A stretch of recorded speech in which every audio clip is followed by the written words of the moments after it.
Bu soğan, bu maydanoz, bu da çiçek, bu da maydanoz çiçeği, bu da yeni aldığımız çiçekler. Ayhan abimgilden aldık. Bu da o çiçek. Onları da bir gün sulayacağım. Gün sulayacağım hem de. Bir gün.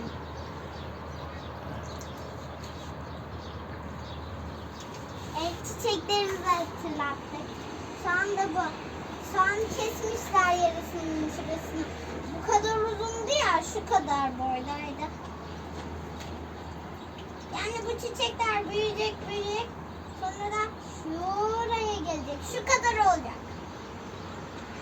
Ama daha fazla çok.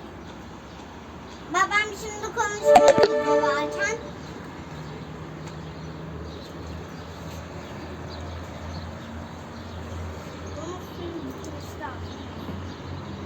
Evet. Bitirdik suyumuzu